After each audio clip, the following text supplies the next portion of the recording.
وإني هاد السي عبد العزيز تا هو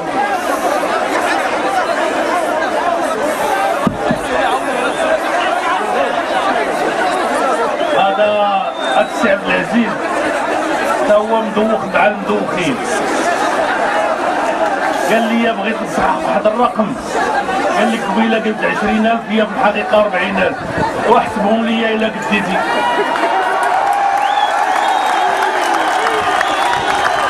هادو السي عبد العزيز ما عارف العدد ديالهم غير الله، سير تسكن باش ما عرف.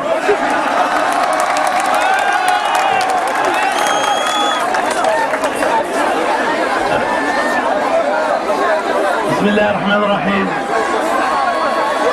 الحمد لله والصلاة والسلام على رسول الله وآله وصحبه وله.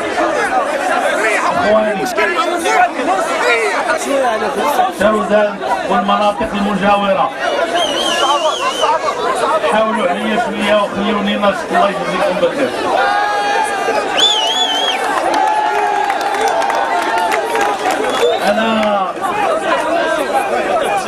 أنا ملي كنت جاي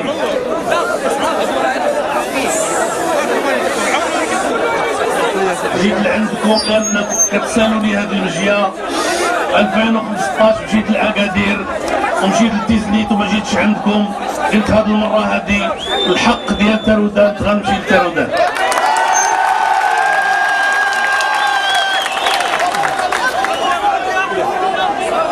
وجاني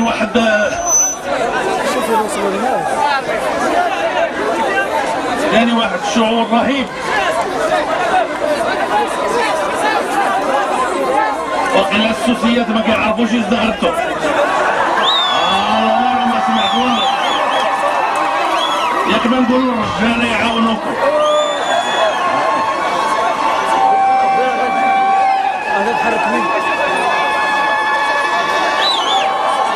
جاني واحد الشعور رهيب، تذكرت باللي ايوا بعدا كتسمعوا ولا لا؟ ايوا سكتوا شويه باش نسمع. جاني واحد الشعور رهيب، قلت مع راسي واحد المره فاش دخلت سي محمد بن عبد الكريم الخطابي رحمه الله للشاون، حيد البلغه ديالو وطلب من الناس ديالو يحيدوا البلاغي ديالهم تقديرا لمدينه الشاون. قلت الا كانت شي مدينه في الجنوب كيخص الناس الا جاو داخلين ليها احتراما للعلم اللي كان فيها والعلماء اللي مدفونين فيها، يحيدوا الصباط ديالهم والبلغه ديالهم هي ترودان.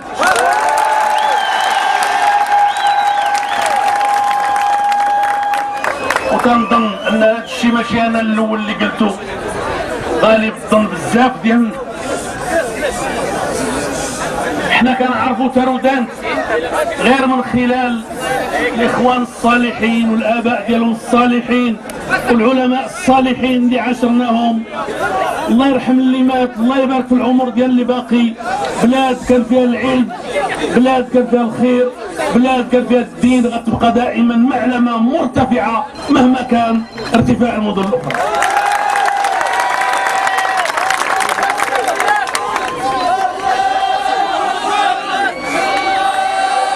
الله يخليكم الاخوان، ما عندناش عليا، ما كنعرفوش حتى واحد فينا ما كيعرف المستقبل اش كيخبي ليه. كاين في هذه الخطبه ديال واش نتلاقاو مره اخرى ولا ما نتلاقاوش الله اعلم. ولهذا خلوني الله يرضي عليكم، صافي واخا خلوني نقول لكم داك الشيء اللي جاي نقول لكم باللي وصلت. وانا كنقول ترودان مدينه صغيره غادي يكون فيها ربما بضع مئات ربما بضع آلاف. اللي كنلقى قدامي هذا البحر المتلاطم كنقول يا ربي ما تخيبش الامال ديال هاد الناس. علاش جاو؟ علاش الدراري الصغار ديالهم كيسلموا عليا؟ كيبكي ولا؟ علاش الكبار ديالهم الناس الشارفين كيسلموا عليا؟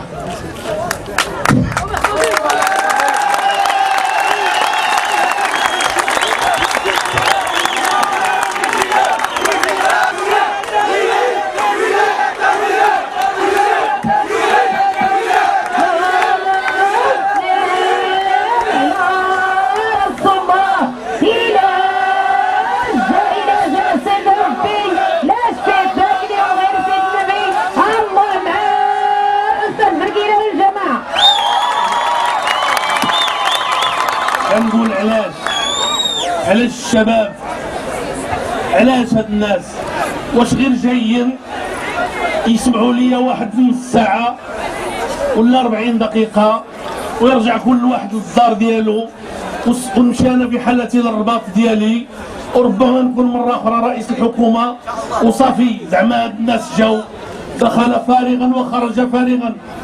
ما يمكنش. ما كيجيو الناس بهذه الكثافة إلا إذا كان عندهم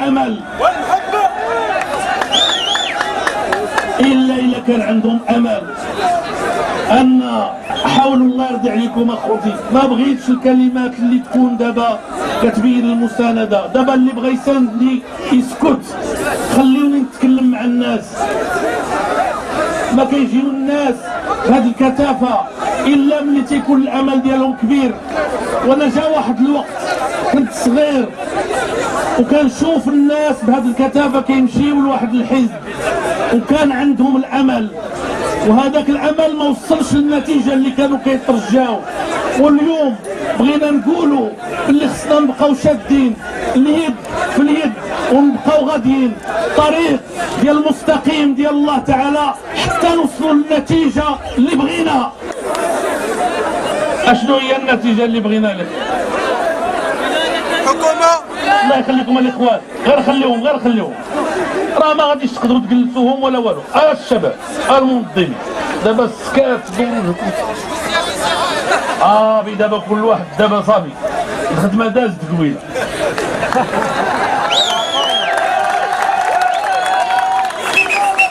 اش بغاو المغاربه؟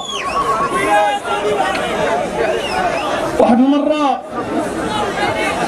كنت الاخوان في الولايات المتحده ونط لي واحد الكلمه عملتها واحد مداخله، نط لي واحد الامريكيه قالت لي السي الكرام اش غديروا مع الشعب ديالكم وانتم دوله فقيره؟ قلت لها الشعب ديالنا ما كيشكيش من الفقر، الشعب ديالنا كيشكي من الظلم.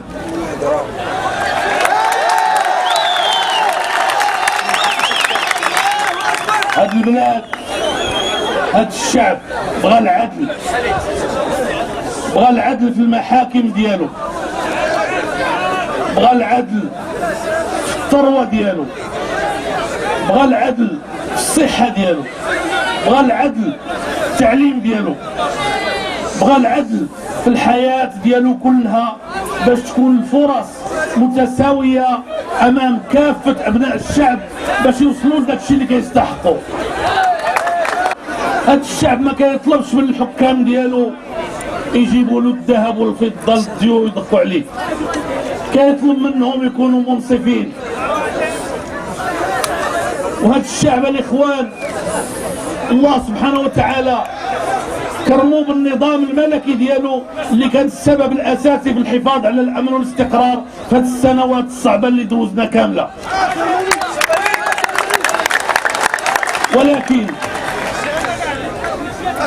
ولكن هو في حاجة إلى حكومة في نفس الوقت الذي تنظر فيه إلى الأمور الشمولية الكبرى اللي عليها كيتبنى الاستقرار واللي عليها وبسببها كيخلي الله سبحانه وتعالى هذه الباخرة فوق الماء ما كتغرقش. وكذلك كيفكر في المقاولة ديالو اللي هي الجرار الحقيقي للتنمية وليس الجرار المكذوب الذي يكذبون عليكم به. في المواطن اللي في الدرجة الدنيا، أنا سمحوا لي يا الإخوان المغاربة، أنا جيت وكنت معكم واضح في البرلمان قلت لكم سمحوا لي الإخوان اللي كيشدوا 8000 درهم والفوق و6000 درهم والفوق ميكوا عليا واحد شوية، خلوني نفكر في الناس اللي لتحت.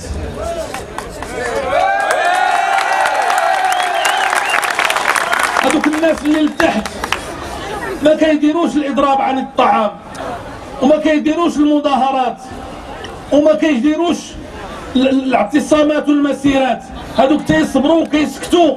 هذوك هما اللي كنظن انا خصنا ناخذوا بيديهم باش يقتربوا شويه، باش نكونوا مجتمع متوازن، ما نكونوش مجتمع شي عنده بزاف شي ما عنده والو. عباد الله 3000 درهم ولا قلتيو لي السي عبد الاله 3000 درهم ما كافياش، غنقول لكم انا متفق معكم ولا سخر الله مازال نزيدكم، ولكن المهم احسن من داكشي اللي كانوا كيشدوا من قبل.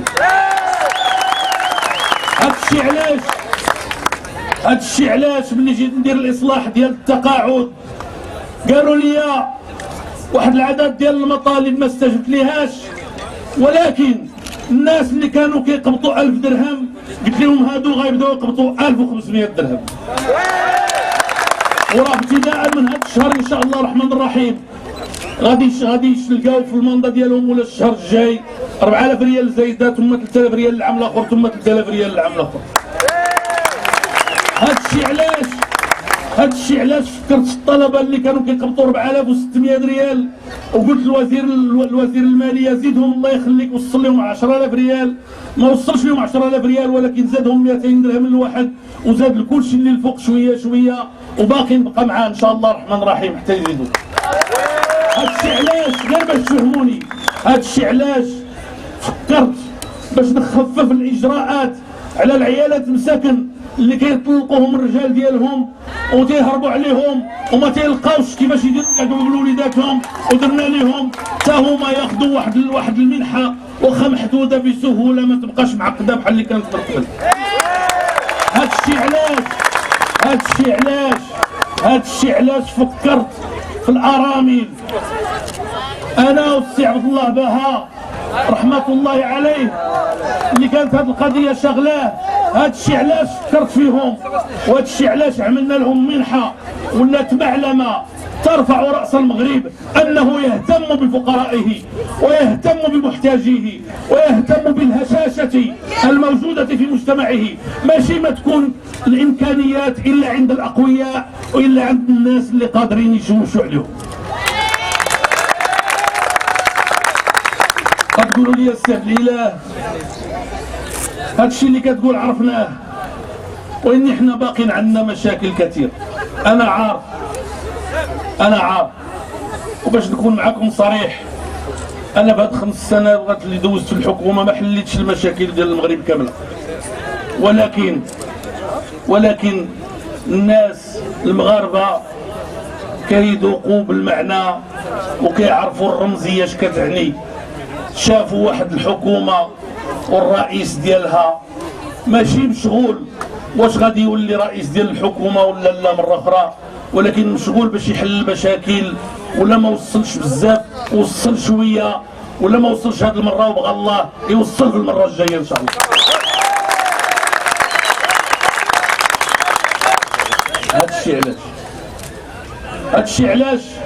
هادشي علاش اخوتي ملي جيت ما خديتش بعين الاعتبار هاد اللحظه هادي، ما كنتش عارف باللي غتستقبلوني بهاد الحفاوه. قلت الدوله الميزانيه ديالها في خطر، باش نعتق الدوله انا مضطر باش نحيد المقاصه او على الاقل نقص منها، ومرينا من 57 مليار ديال الدرهم ل 15 مليار ديال الدرهم وما غنكملوهاش هاد العام ان شاء الله. حاولوا تفهموا ما تطيقوش الكذابين اللي كانوا كيقولوا لكم باللي هادشي كله من الجيوب ديال المستضعفين. حاولوا تفهموا باللي المقاصه كانوا كيستافدوا منها اولا الاغنياء وثانيا الطبقه المتوسطه، اما الطبقه الضعيفه كانت كتستافد في 10% منها فقط. ولكن اليوم الميزانيه ديال الدوله ما بقاش الحبل مدور عليها، اليوم الميزانيه ديال الدوله كتسمح باش نفكروا في مشاريع اخرى لصالح المجتمع. ولا كان صندوق النقد الدولي الناس كيتكلموا عليه بطريقه سلبيه، انا كنقول لكم ما تيقوهمش.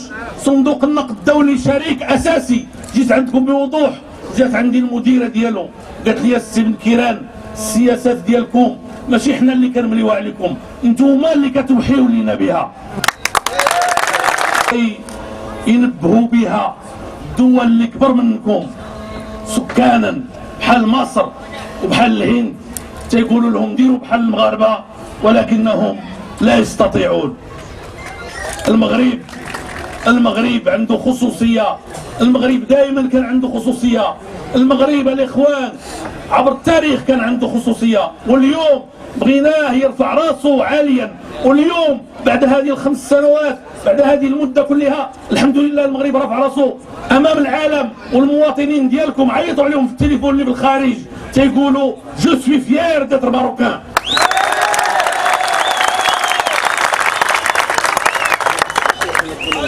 الاخوان، وربما انتم فرحانين حيت جيت عندكم هذا النهار، ولكن ما عرفتيوش هذا النهار. من اول نهار تعينات الحكومه في 3 يناير 2012 شنو وقع حتى وصلنا لهذا النهار؟ كانوا الناس كيقولوا هادو ما كيعرفوش، غادي يبقاو واحد شويه ويمشيو في حالتهم. كانوا الناس كيقولوا هاد الناس غيتوسخوا، هاد الناس غنشدوا عليهم انهم كيمسوا المال العام، انهم تيوقعوا في فضائح. حاولوا، اختلقوا، اشاعوا، قالوا، فضحوا كل شيء. الى حد الان لم يستطيعوا ان يصلوا اليكم لاننا سكننا قلوبكم قبل ان تدخل اصواتكم الى الصناديق.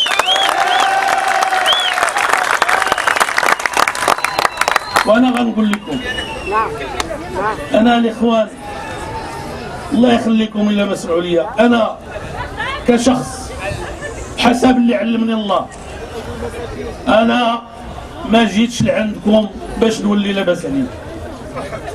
انا في 86 عرض عليا نسيبي هو ولد عمي، قال لي شوف بغيتي السياسه وراجل لاباس عليه، قال لي بغيتي السياسه تتبع السياسه، بغيتي الفلوس تتبع الفلوس.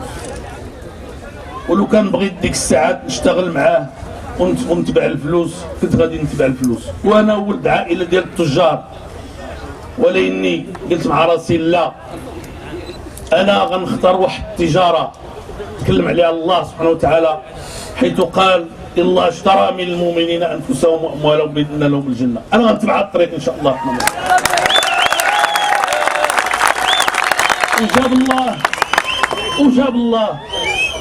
جاب الله شويه ديال الرزق، وجاب الله السياسه، ودخلنا للسياسه وما نكذبوش على الله. سوا ياك انتم اللي كتقولوا هذه سوا. اش كيقول الله يرحمه ولده ديال السي الزيتوني ديال فاس رحمه الله، النهار اللي سولوه البوليس كانوا شادينه قالوا له شحال الوضعيه ديالك الماديه؟ قال لهم فوق تحت البغلي وفوق الحمار. الله يجعل البركه. واكلين شاربين غاديين على قد الحال ديالنا. الله يشهد انا كملت هاد المرحله ديالكم. نقول لكم بكل صراحه، قبل ما ندخل لهاد الرئاسه كانت الميزانيه ديالي زايد 10000 درهم ناقص 10000 درهم. اليوم زايد 100000 درهم ناقص 100000 درهم. صلاة على النبي. اللي لقيتيوها زايده بالحساب ديالي خذوها، الله يرد حكم بها.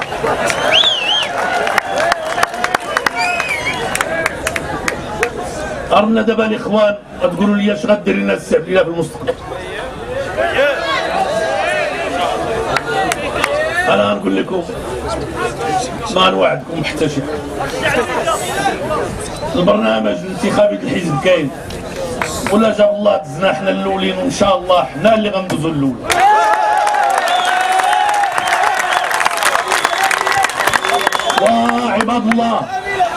وعباد الله واللي كيتابعوا هذا الشيء واللي كيصوروا هذا الشيء، واش كاين شي حزب اخر غينجح وهذا الشيء جا عند العداله والتنميه؟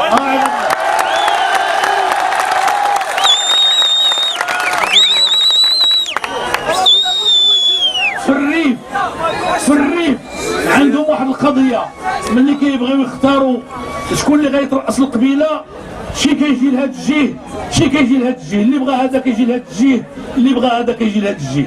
ارى ناخذوا هاد الحكمه من الريف ويجيبوا عباد الله اكثر من هاد الناس، ولا ننسحب من هاد الانتخابات، والله تنسحب. ويديروا الوسائل ديالهم ويعطيو الفلوس ويستعملوا النفوذ ديالهم باش ما نقولش هاي رجال، بعض رجال السلطه اللي باقيين دايخين وما عرفوش باللي سيدنا نصره الله قال لهم انا على نفس المسافه من كافة الأحزاب السياسية، وهما الرئيس ديالهم الأول والرئيس ديال الدولة هو سيدنا، خصهم يتبعوه، خصهم يكونوا على نفس المسافة من الأحزاب السياسية وما يبقاوش يتدخلوا في الحاجة اللي ما كتعنيهمش. قالوا لي اليوم شي عامل مشى كيدير شي تدوينه، حتى بعض العمال ديالنا الله يهديهم بغاو يدخلوا في هذا الشيء. خليونا نحترموكم، الله يجازيكم بخير الساده العمال المحترمين. غتقولوا لي يا الاخوان اشنو غدير لنا السبيله؟ غادي نقول لكم واحد القضيه. انا جيت بعدا وقلتها لكم النهار الاول، انا جيت باش نخدم هاد البلاد تحت الرئاسه ديال جلاله الملك، ومشيت معاه بالتعاون والتفاهم، وغنبقى غادي معاه ان شاء الله بالتعاون والتفاهم. لا ما بغيتيش هاد الشيء قولوا لي سير بحالك السي عبديله، انا ما عندي حتى منطق اخر مع هذا.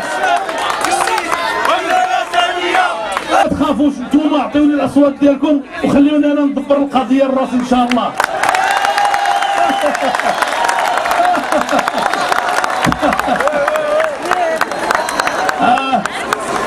خلوني ندبر راسي. ديك الساعات ملي عيني سيدنا رئيس الحكومه نعيط عليهم نقول لهم اجيو تشاركوا معايا بالحكومه، ويقولوا لا ماشي مشكل. ديك الساعات غنعاود نرجعوا لعندكم والشعب غيحكم ديك الساعات بصفه نهائيه، لانه ما كاينش مصلحه نكونوا في حكومه فيها نزاعات وفيها خلافات. دائما كنصبر على الحلفاء ديالي، كنمشي معاهم بالتي هي احسن، وبعض المرات كنعطيهم الحق واخا كنضر بعض الوزراء ديالي، ولكن المهم 5 سنين كملناها الحمد لله في وقت صعب جدا. هذه الحكومه اكملت مدتها واكملت ال5 سنوات.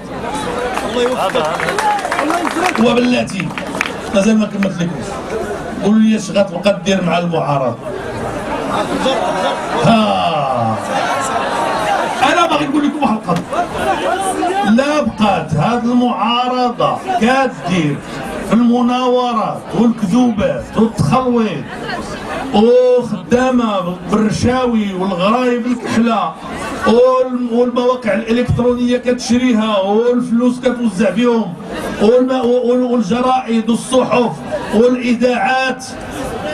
هذه المعارضه كنبشرها بالفشل، ماشي في 7 اكتوبر، في 2021 وفي 2026. كان عندهم واحد السيد كيدير دراسه كيعرف حتى هو الشلحه بحالهم، قالوا لي هذاك السيد الكيران راه عزيز علينا رجل مزيان. قال لهم باش عرفتوا رجل مزيان؟ قالوا لي كنشوفوه كيغوت في البرلمان كنعرفوه كيدافع علينا.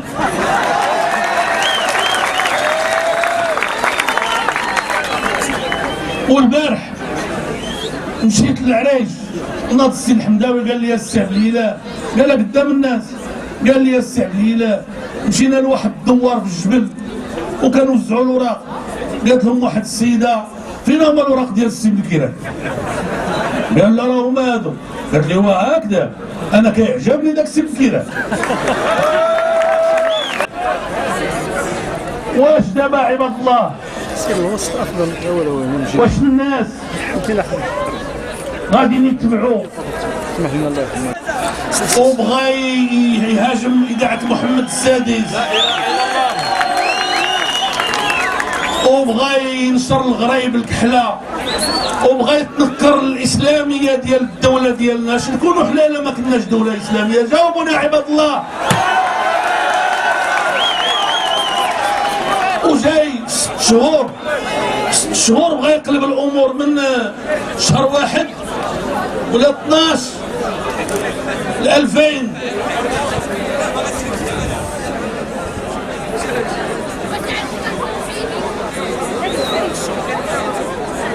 الاخوان عطاوني واحد الورقه، قال لك هذا السيد اللي كتهضر عليه كان اليوم في تاليوين يلا حضرت ليه 300 واحد. لا لا لا لا،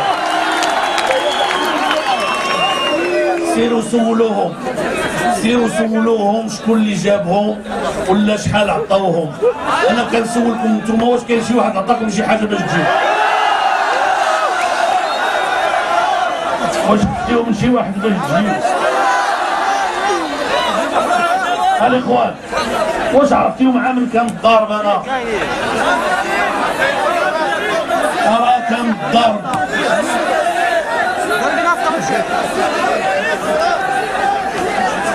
عندكم الحق.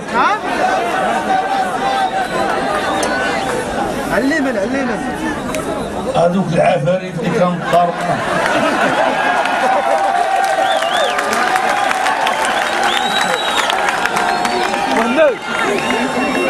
اش باغيين؟ اشنو باغيين؟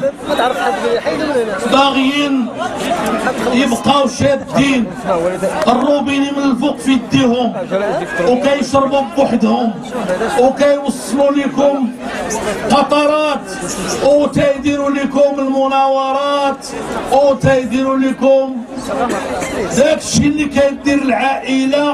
الدري الا بغات تخدو سمحوا لي كدير له الطباله والغياطه.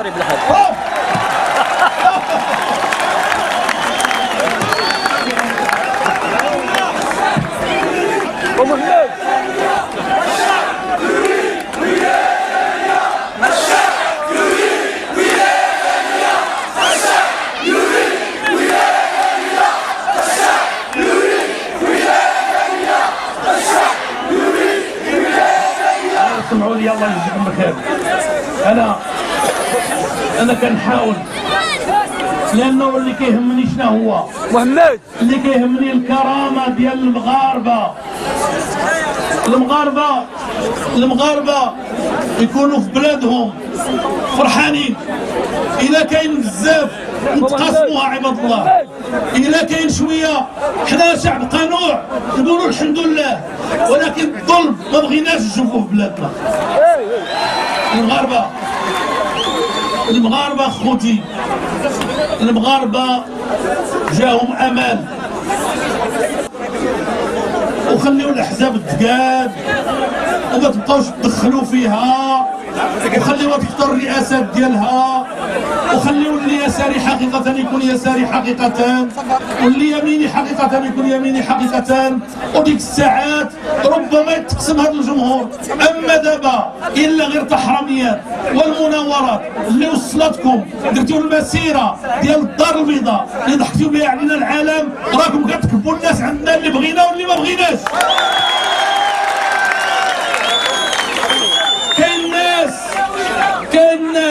كاين ناس الاخوان، كاين ناس اللي ما كانوش عوالين يصوتوا للعداله والتنميه، ولكن ملي شافوا هذا الشيء، ملي شافوا المسيره المعلومه، قالوا دابا غنصوتوا للعداله والتنميه.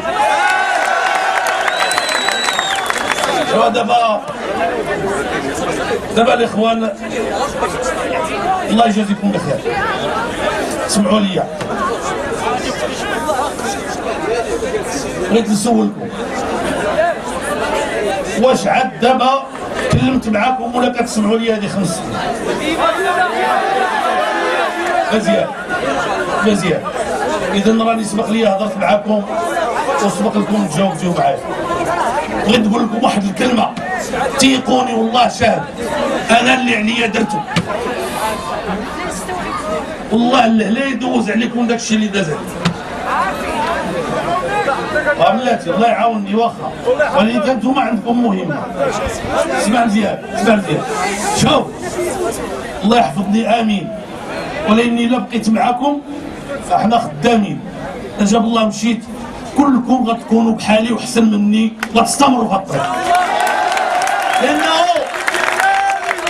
لا بد نسترجعوا الكرامه ديالنا، لا بد نوليو كنقروا في الميزانيه ديالنا، لا بد نردوا الحقوق للشعب ديالنا والفقراء ديالنا، لا بد ننتبهوا للمعاقين ديالنا وننتبهوا للناس ديالنا، لا بد من هذا الشيء.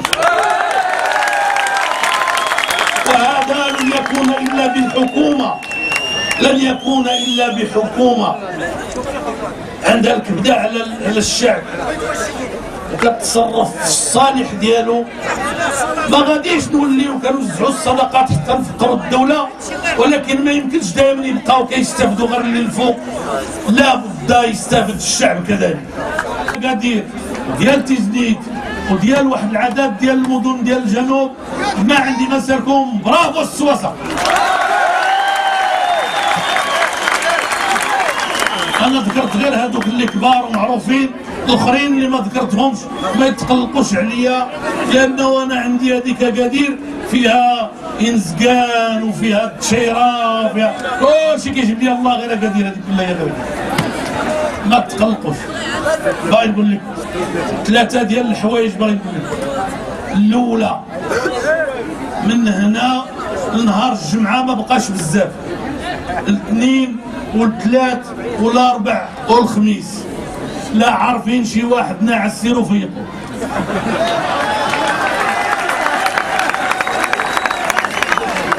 لا عارفين شي واحد غراو هاد الناس بالفلوس، سيرو قولوا له راه حرام عليك، راك تتبيع واحد الحاجه ما كتباع ما كتشرى.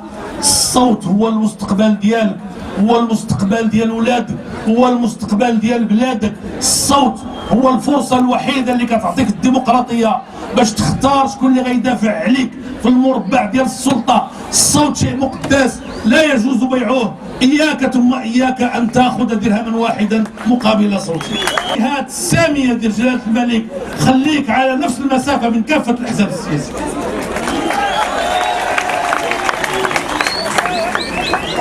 إلا عارفين شي واحد ناعس سيرو فيقوه وقولوا له نوض. إلا باغي تدافع على بلادك وتعرف على من تصوت، ولا ما عجبكش العداله والتنميه، صوت على حزب ديال المعقول، ما تصوتش على التخربيق. نكونوا صرحاء وواضحين. الحمد لله ما كاينش غير العداله والتنميه اللي معقول، كاين احزاب اخرى معقوله واللي خدات المعقول كشعار ديالها، واللي خلصات الثمن ديال المعقول وباقيه كتخلص.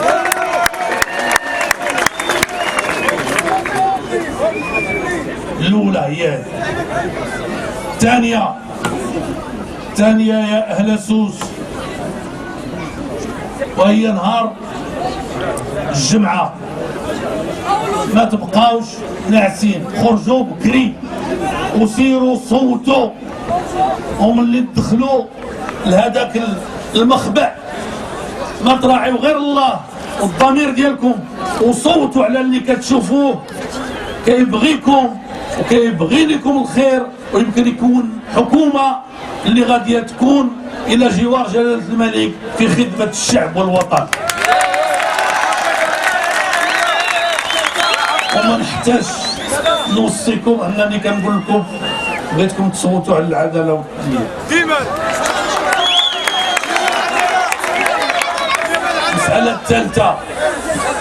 المسألة الثالثة إلا بغيتيو العدالة والتنمية خاصها تجي هي الأولى. صحيح إن شاء الله هي الأولى، ولا إني اللي بقى ناعس في الدار ديالو وما جاتش هي الأولى يلوم غير راسو. أيوا ولهذا سيروا بكري وصوتوا على العداله والتنميه باش تجي هي الاولى، وتجيب واحد الرقم، واحد النسبه مريحه اللي ما تضطرهاش باش تلقى صعوبه باش تلقى حلفاء. واش الا كان خاصك 20 ولا 30 ولا 40 مقعد، بحال كان خاصك 70 ولا 80، بحال كان خاصك 100، لا ما تخليوهمش يضحكوا علينا، نجيو حنا الاولين ونلقاو الفريق كبير وما نلقاوش اللي يتحالف معنا وتضيع لينا هذه الفرصه وتضيع لنا الانتصار ديالنا. الشعب المغربي قم بواجبك، قم بواجبك. جاوبني اش بغيتي اكثر من هذا الشيء، جاوبني. الحمد لله يدينا نظيفه، الحمد لله حققنا انجازات غير مسبوقه، الحمد لله حنينا على الفقراء والمساكين، الحمد لله ساعدنا المقاوله، الحمد لله عتقنا الميزانيه ديال الدوله، الحمد لله قمنا بواحد العدد ديال الاعمال. اش بغيتي اكثر من هذا الشيء الشعب المغربي؟ الشعب المغربي انت اللي غدوز في الامتحان نهار 7 اكتوبر. ما تيقوش الاشاعات، ما تيقوش الاقلام المأجوره، ما تيقوش الاصوات المأجوره، ما تيقوش المواقع المأجوره، ما تيقوش ديك القناه اللي ما بغاتش تحشم وما بغاتش ديها في الشعب حتى كتجبد له ودير من الجهات العليا. ما تيقوش هادشي كله.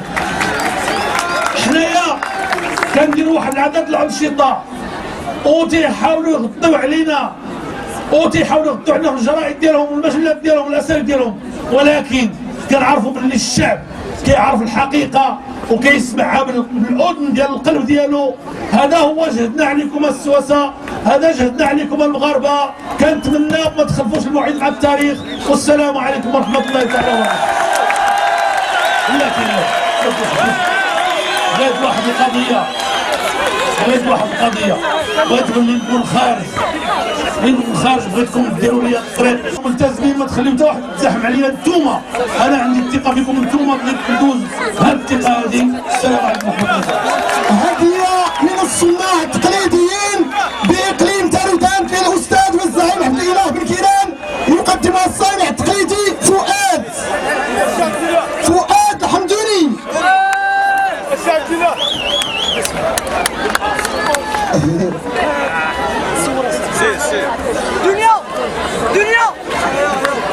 تحية للصناع التقليديين بمدينة